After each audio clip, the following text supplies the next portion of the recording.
He didn't know he was being hunted. It was a quiet night, the kind of night when the streets should be safe. But for a young black boy in America, safety can be an illusion. One hoodie, one wrong glance, one man with hate in his heart. And in a matter of minutes, a walk home became a death sentence. This is what happens when racism turns deadly. Trayvon Martin was 17, a kid with dreams, a smile that lit up a room, and a future waiting to be lived. He wasn't a threat. He wasn't a suspect. He was just a boy walking home from a store with a bag of Skittles and a bottle of juice in his hand. But that night, February 26, 2012, someone saw him differently. George Zimmerman, a neighborhood watch volunteer, sat in his car watching Trayvon walk through a gated community in Sanford, Florida. He didn't see a child. He didn't see a boy heading home. He saw danger where there was none. He saw a threat where there was only skin. He called the police. His voice was calm but sharp. There's a suspicious guy. Suspicious? For walking home. For wearing a hoodie. For being black in the wrong place. The dispatcher told him not to follow. But hate doesn't listen. Zimmerman got out of the car, and the quiet night began to twist into something darker. Trayvon noticed someone following him. His heart beat faster. His steps quickened. He tried to call his girlfriend. He told her, "Some guy is watching me." His voice trembled. He was just a kid trying to make it home. But in that moment, the fear that black parents warn their children about, the fear that sits like a shadow in black communities, became real. Zimmerman closed the distance. The air grew heavy. Two lives collided in the darkness. No cameras. No witnesses who could tell the whole truth. Only the sound of footsteps, then shouts, then a gunshot. Trayvon Martin fell to the ground. His bag of Skittles spilled into the wet grass. His hoodie soaked in rain and blood. And the world would never be the same. Then justice began before his body was even cold. The police let Zimmerman go. No handcuffs. No arrest. They said he was standing his ground. Trayvon didn't get to stand his. The media twisted his image.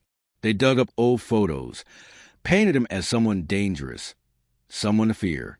A child turned into a threat in headlines written to protect the shooter. But something unexpected happened. People saw through the lies.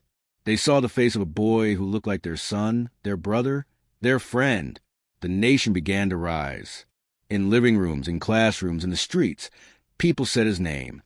Trayvon Martin. Thousands wore hoodies in solidarity.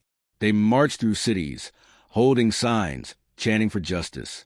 For weeks, his name echoed like a thunderstorm, but the system didn't move. Justice didn't come easy. Then came the trial. A courtroom filled with cameras. Zimmerman in a suit. Trayvon represented only by a picture on the wall. The prosecution showed the evidence. The 911 call, the scream, the shot. The defense painted Zimmerman as the victim. And when the verdict came, it hit like a hammer to the soul. Not guilty. Zimmerman walked free. Trayvon's mother wept in silence. His father stared blankly ahead. A family was left with a grave where a child should have grown up. But that pain became power. The turning point wasn't in the courtroom. It was outside. Trayvon's death became a spark. A cry. A movement. 3 women posted a hashtag. Hashtag Black Lives Matter. It began as a whisper online and grew into a roar across the world. Marches. Speeches. Uprisings. A generation refusing to let Trayvon's story die in the shadows. Trayvon Martin became a symbol, not of tragedy alone, but of resistance. His face appeared on posters, murals, T-shirts, and banners. His story became a mirror reflecting the painful truth.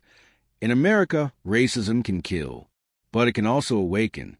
His name forced a nation to look itself in the mirror, to ask the hard questions, to confront a truth too many wanted to ignore.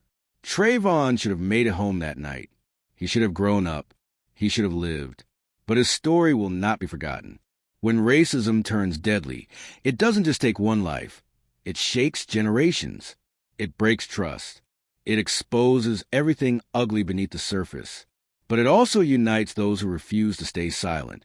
This isn't just Trayvon's story. It's the story of every black life cut short because of fear, hate, and injustice. And until justice is real, until lives like it stop being taken, the world will keep saying his name. Trayvon Martin. He was 17. He mattered. And this is when racism turned deadly.